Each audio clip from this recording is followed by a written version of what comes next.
परित संसार। बोलिए भगवान महावीर पावन चरित गुरुदेव जी बंधु मन वत्सलाय। भव सागर को तरण में करो हमारी सहाय। जिन शासन जिन वाणी सदा जय भक्त। श्रवण सदा अविचल मंगल। मुक्ति को प्राप्त श्रवण भगवान महावीर स्वामी उनकी परम पावन कल्याणी भागवती वाणी। वाचक प्रमुख श्री इंद्र भूति गौतम आदि गंधर्व भगवान। योग प्रधानाचार्य परम पूज्य श्री सुधर्मा स्वामी जी महाराज उनकी परम पावन पाठ परंपरा। वर्तमान आचार्य ध्यान योगी परम पूज्य श्री शिव मुनि जी महाराज एवं गुरुजन सबके पावन चरण कमलों में गिरा अनंत अनंत बार वंदना नमस्कार। उपस्थित धर्म प्रेमी सज्जनों, माताओं, साधु, आप सब ने श्री प्रभात मुनि जी के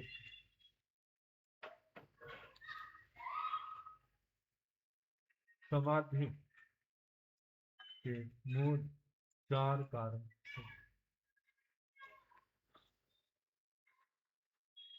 संसार का हर प्राणी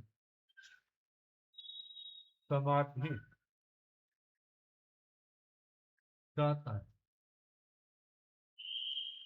समाधि का मतलब शांति, तृप्ति का अनुभव, आत्मा की वह अवस्था, यह कुछ नहीं चाहिए।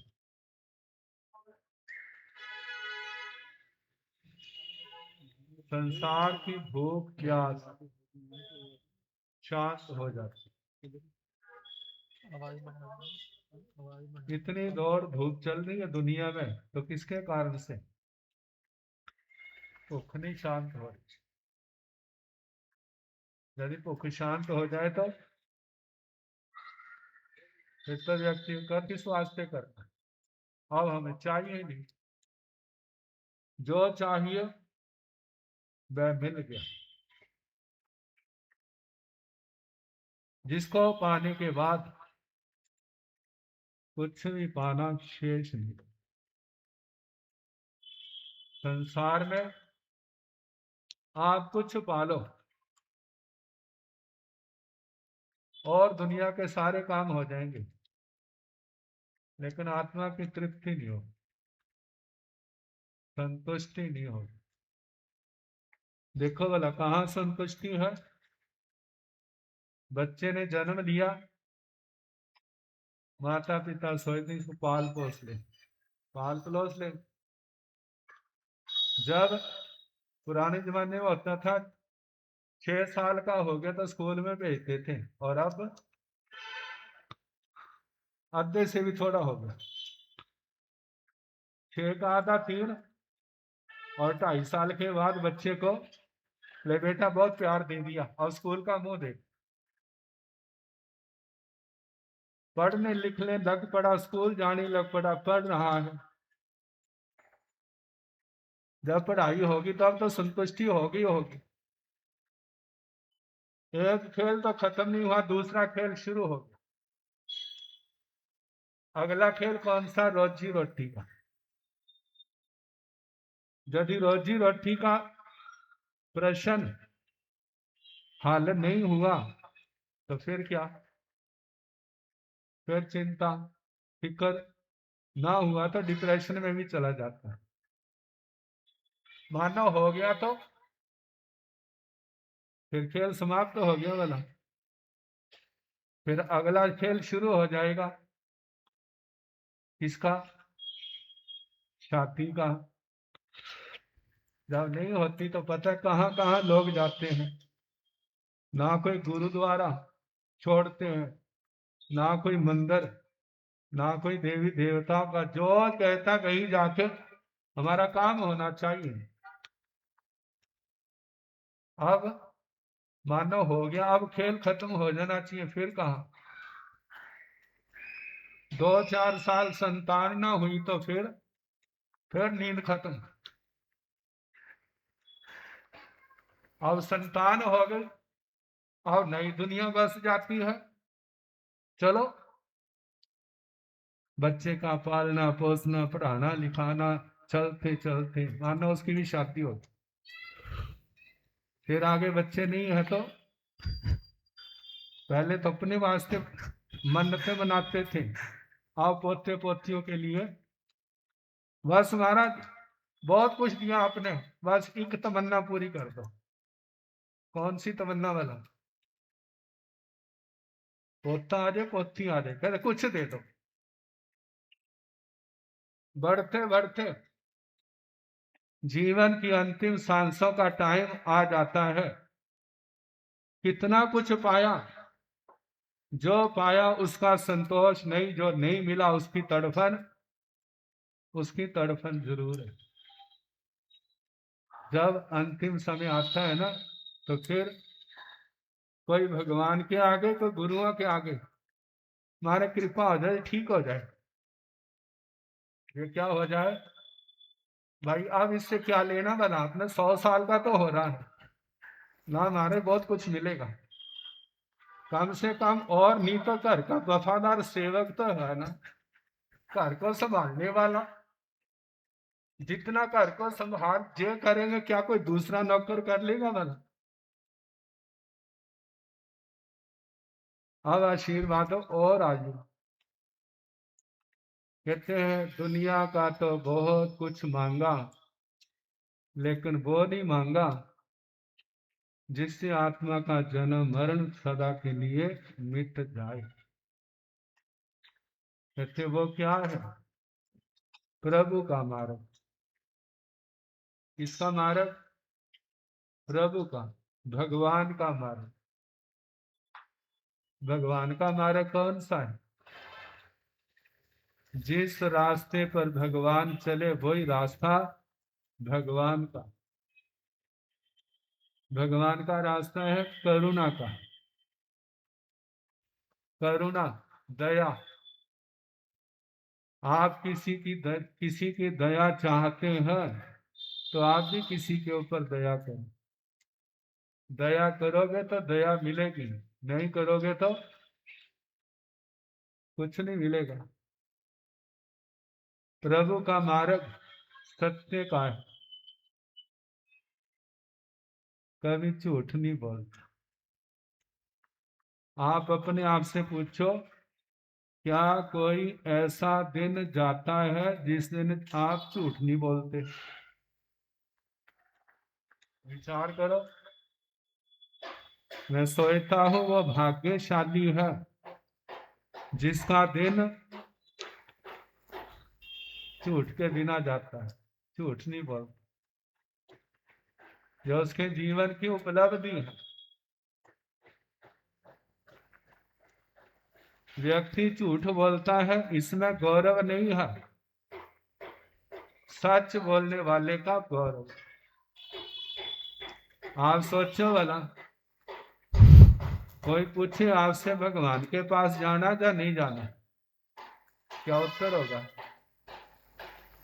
भगवान के पास जाना, कहते अभी नहीं जाना। कब जाना है? जब सारे घर वाले निकाल देंगे। जिस समय सारे घर वाले निकाल देंगे ना, फिर ही भगवान का रास्ता देखेंगे। जब तक नहीं निकालेंगे, जिस समय संस्कार कर देते हैं ना, फिर प्रार्थना करते हैं, हे भगवान अपने चरणों में स्थान देना। कहते जीते जीतो उसको रहने नहीं दिया, और मरने के बाद आप पहुंचा रहे हैं क्या भगवान के चरणों में उसको स्थान मिल जाएगा? पहली बात। दूसरी बात, क्या भगवान के चरणों में सच्चों को स्थान मिलता है ना झूठों को मिलता है? भगवान के चरणों में किसको स्थान मिलेगा? वहां सच्चे जाएंगे झूठे जाएंगे? कहेंगे सच्चे जाएंगे।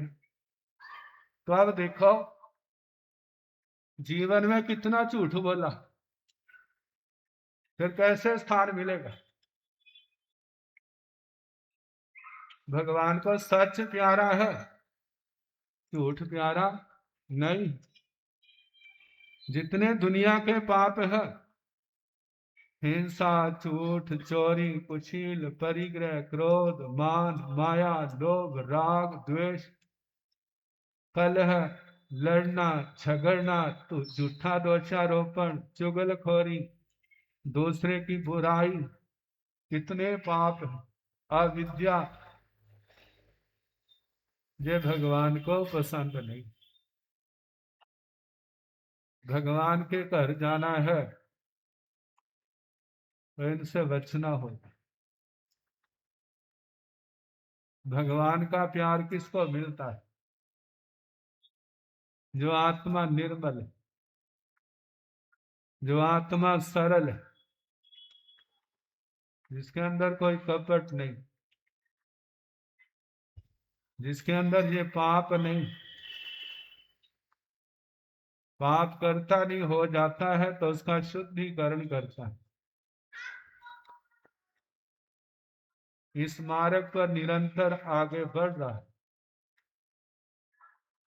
भगवान उसको मिले या ना मिले, लेकिन उसको शांति जरूर मिल जाती। आप जानते हैं, जिसको जो जरूरत होती है वो उसको पाने के लिए कहां से कहां पहुंच जाता है। जरूरत वाला जहां जरूरत पूर्ण होती है वहीं पर पहुंच जाता है। और जिसकी जरूरत नहीं है वो आपके घर के आगे भी आ जाए तो क्या उसको लोगे?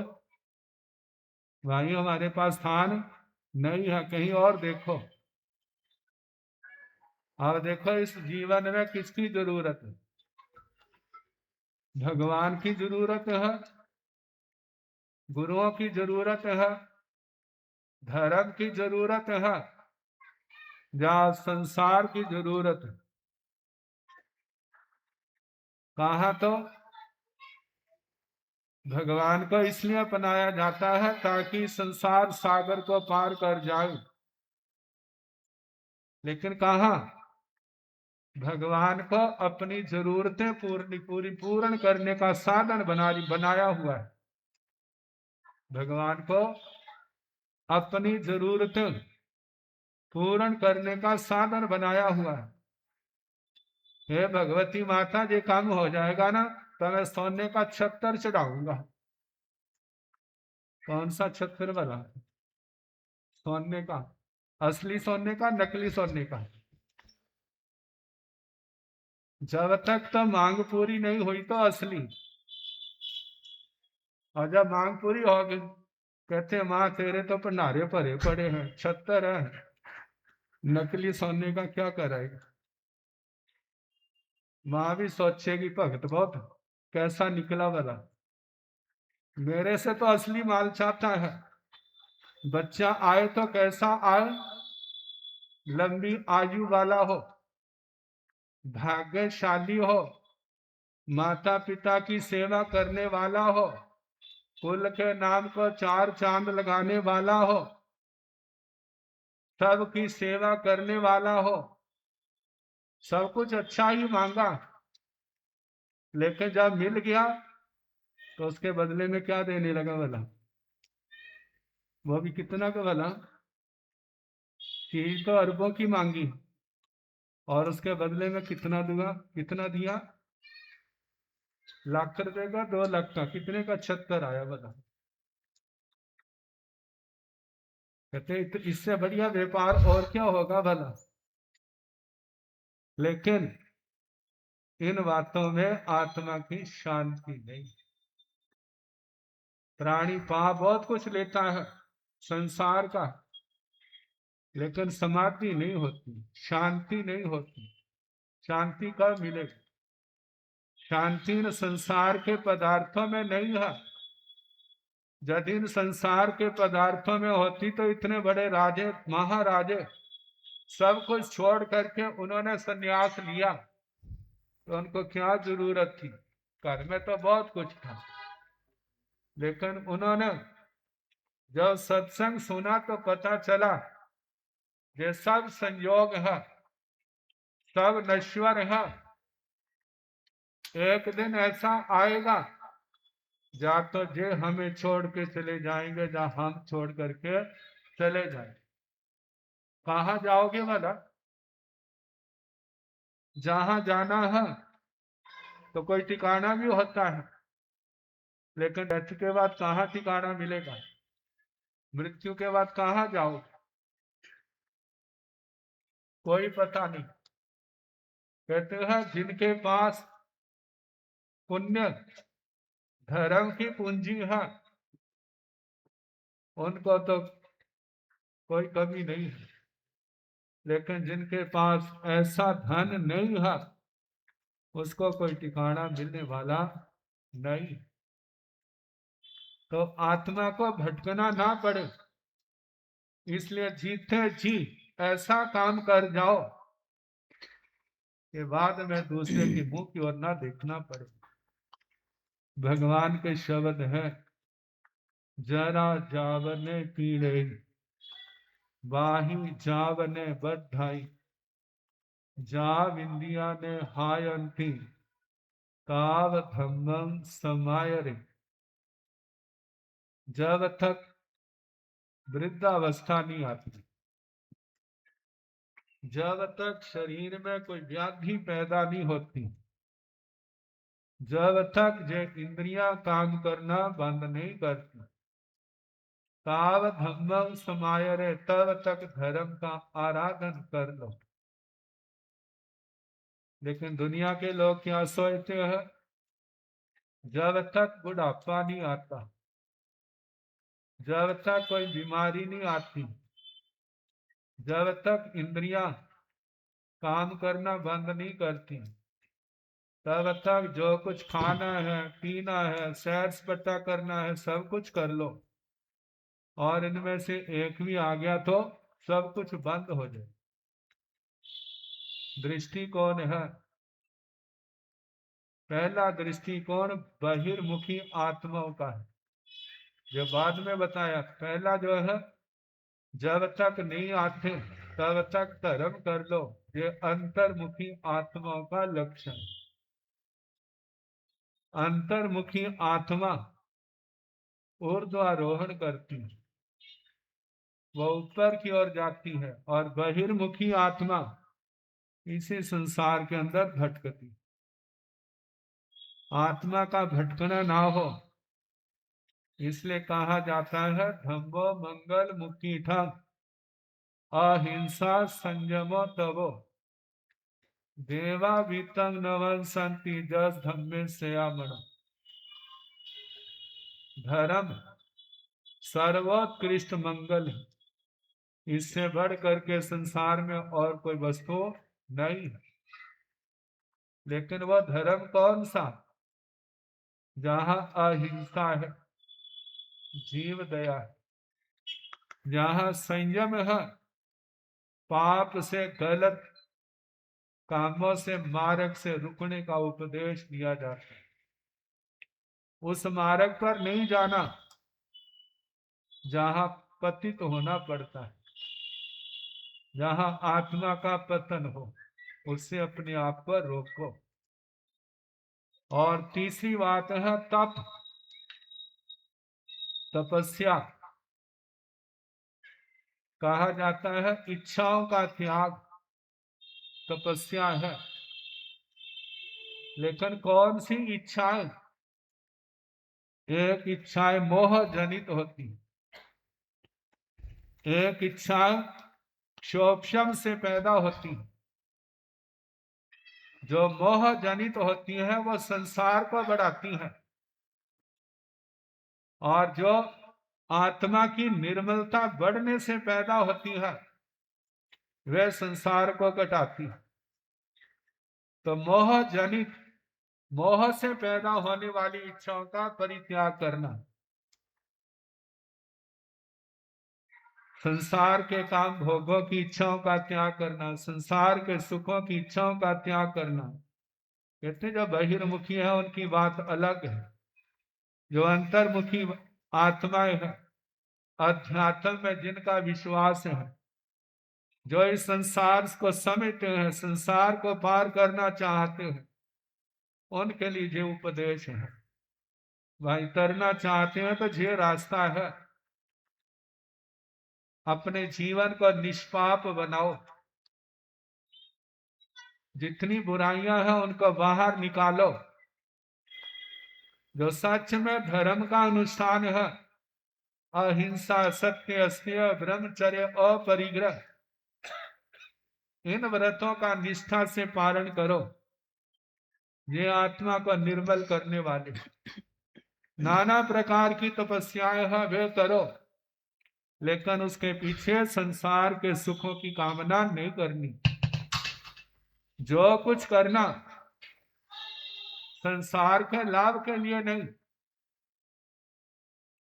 आत्मा की मैल को धोने के लिए, खोटे संस्कारों की मैल, पाप कर्मों की मैल, कर्मों की मैल जय धुले। जिसकी आत्मा निर्मल है उसके पास चाहे कुछ भी नहीं, उसकी आत्मा को अनंत समाधि है।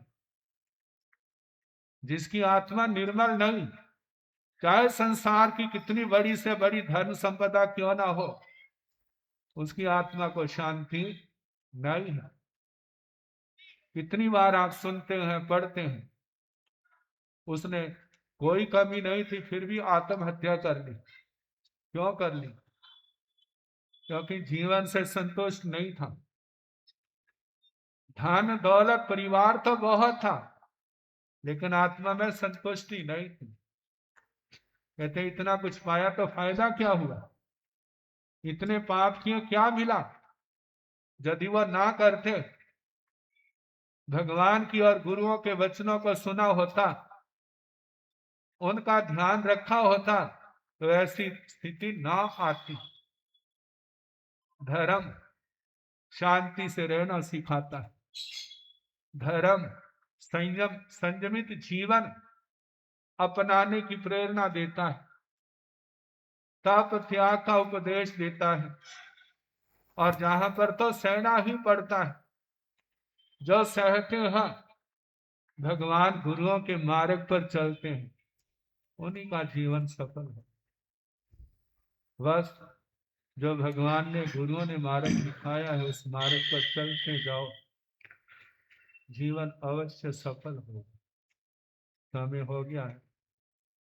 इन्हीं शब्दों के साथ जहां आए, आज का दिन आपके पास है, कल आगे चल पड़ेंगे नंगल की ओर।